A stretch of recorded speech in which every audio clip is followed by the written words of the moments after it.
Welcome to Crafting a Career in the Arts, The Inspirations. Have you ever wondered what inspired some of Edmonton's biggest art events and celebrations?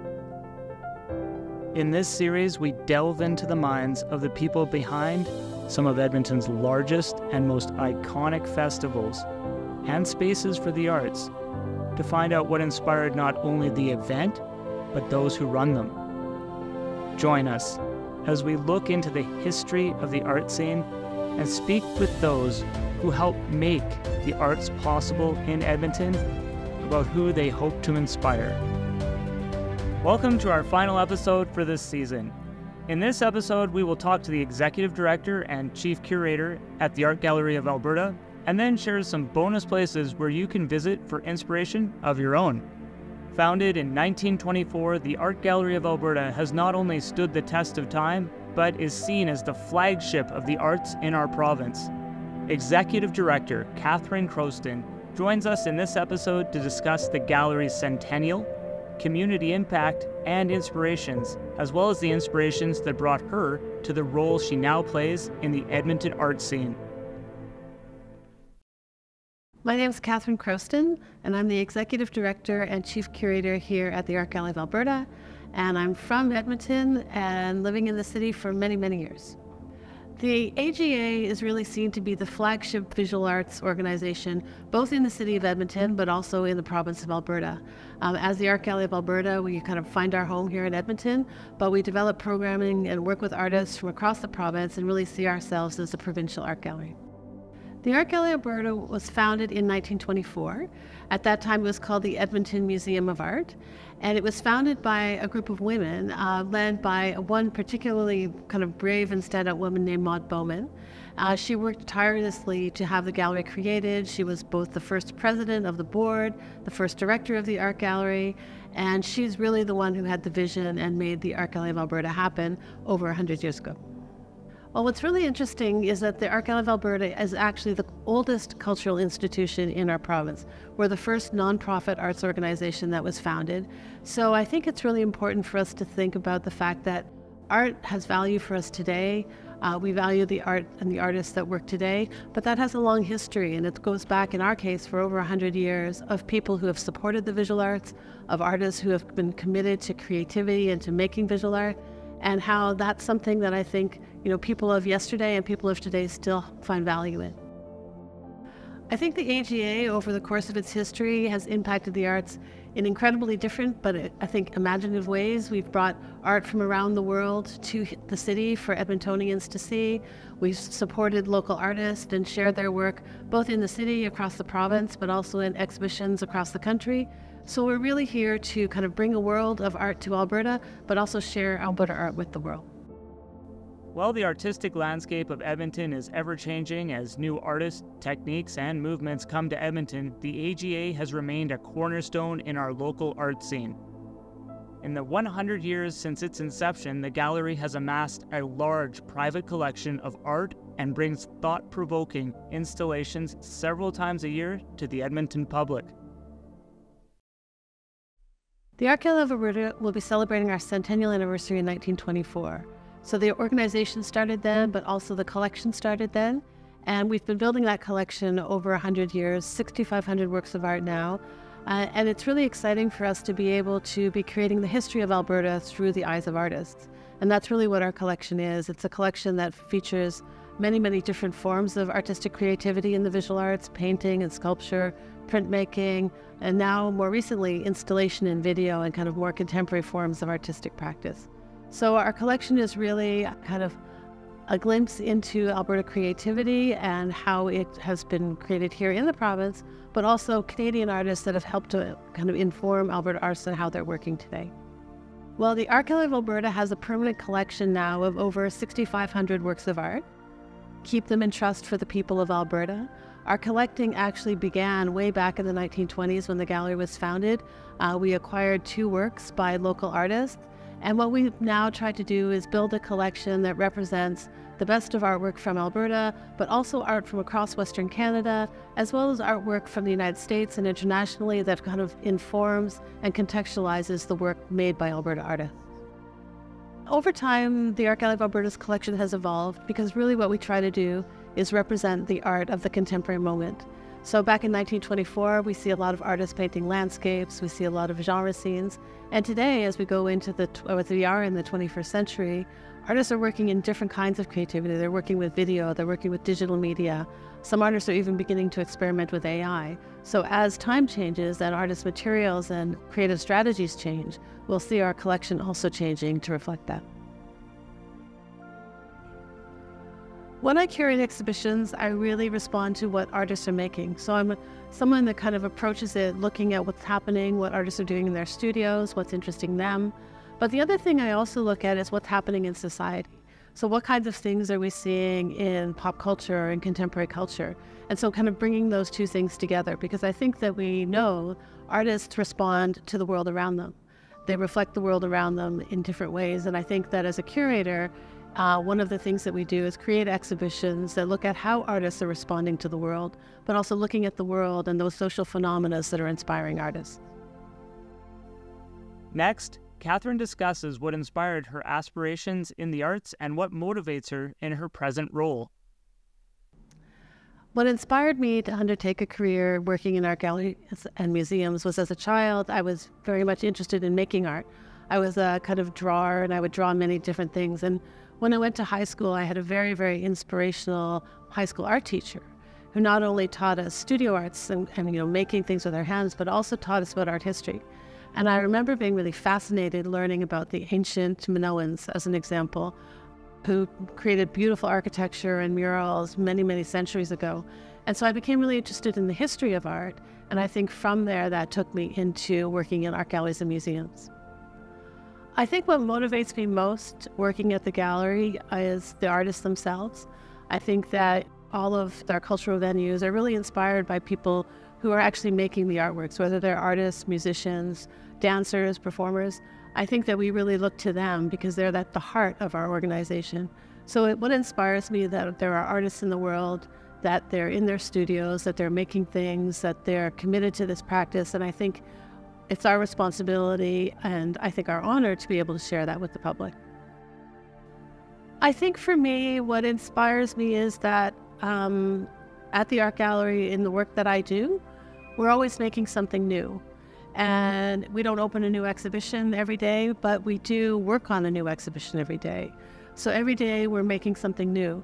And I think that's really exciting, that we ourselves are creative, and that we're creating the context for people to see art in new ways, that we're creating exhibitions, that we're actually writing history in a way. And so I think that's what inspires me.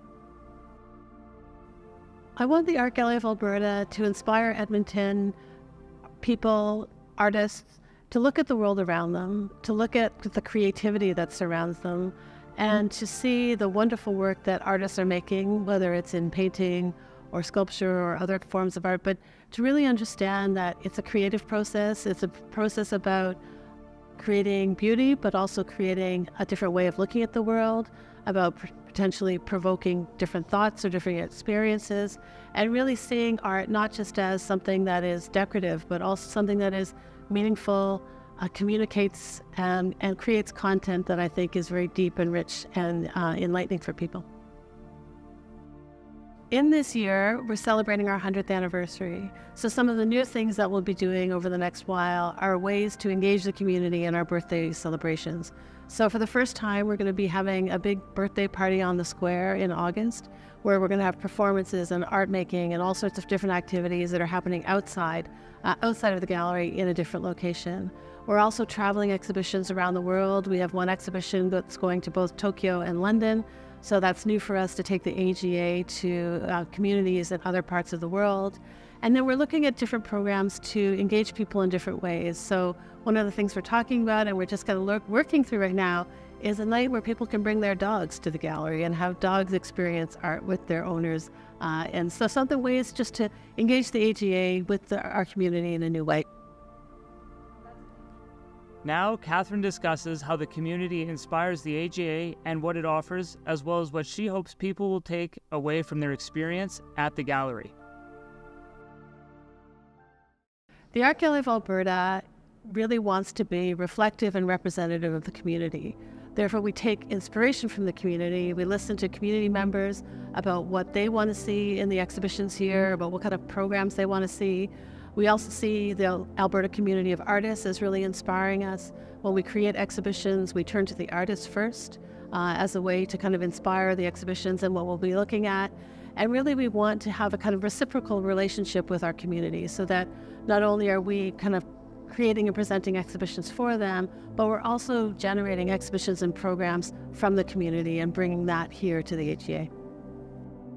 In addition to our exhibition program, which happens on all 3 floors, we have a number of different activities that happen throughout the year. Some of those are community exhibitions. For instance, we work very closely with community partners such as Five Artists, One Love and the Nina Haggerty Center to create exhibitions and programs. We also have lots of great events that we hope inspire and engage Edmontonians, things like our refinery parties, our Art on the Block, which is coming up.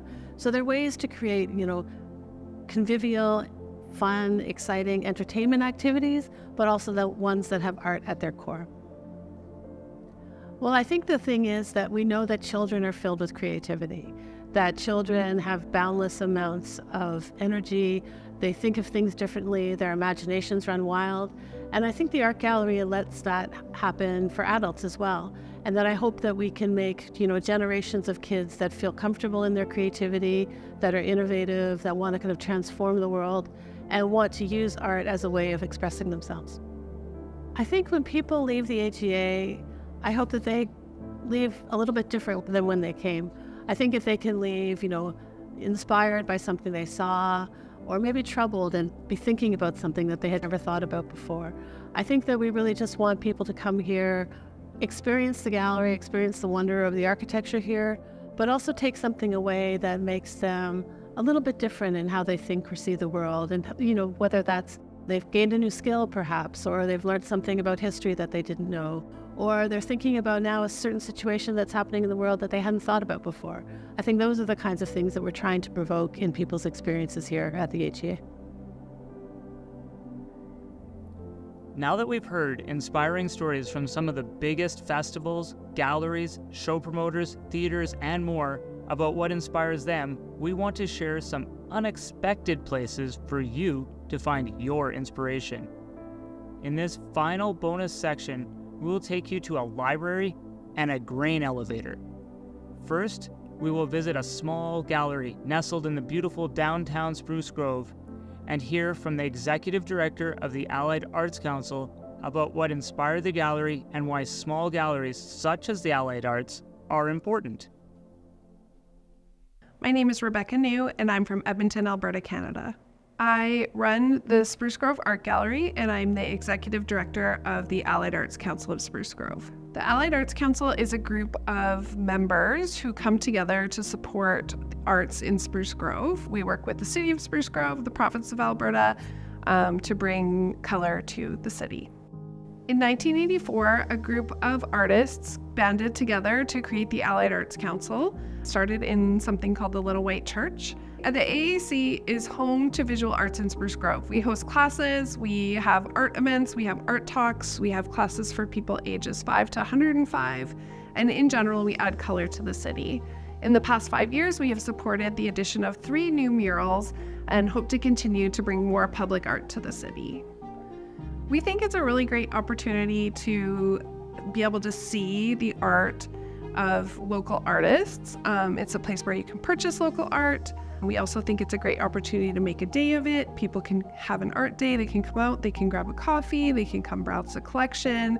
Maybe they can add something new to their home collection for an affordable price. They can have lunch while they're out here. They can sort of have a little art adventure. We think that within every gallery, there's going to be a piece for everyone. And so we hope that people can come and visit and find a piece that they would love. We've got everything from landscapes to florals to modern pieces. And by visiting lots of art galleries, they can find the piece that will connect for them. We love that we have opportunities for artists of all ages to be able to show their work and artists of all abilities. We have everything from high school students. We have a high school show every year where the students can win scholarships. They can also win art prizes. all the way up to people who are just starting to show their work, and all the way up to people who are considered masters and are working every day on their craft. I think it's a really important place for both the community members and the artists. The community members get to see the art without barriers. There's no entrance fees. They can come in and view it any time that they'd like. And we're always changing it up, so they always have something fresh to see. And from the eyes of the artist, they get an opportunity to sometimes enter their first show, and for this to be their first gallery that they enter, or it's a place where local artists can show off their work and you can see the work of people who live down the street. I think that a smaller art gallery helps to give a voice to an artist that you might not know. You could come in, you could find a piece that's from your favorite artist. It's also a way that you can generally purchase affordable art. Some people often think that gallery art is going to be really, really expensive, thousands of dollars. But here we have pieces that are in the hundreds of dollars or $100 that you could add to your collection. It also gives that artist a chance to shine. And I love the moment when I get to call an artist and let them know that their piece has sold and we get to have a little celebration. It really has a lot of heart and soul that buying art somewhere like a big box store wouldn't have. Our members scan a wide range of age ranges. We have an 18-year-old member who is in art college all the way up to a 97-year-old potter, and everywhere in between. I have people who retire from their regular work and then they start taking art classes. A person who took 5 years to practice their art, they started in classes, they were doing lots of paintings, they kept on doing classes, they have been a member and they've been working alongside other artists, and then they culminated their 5-year journey with a beautiful trip to Italy.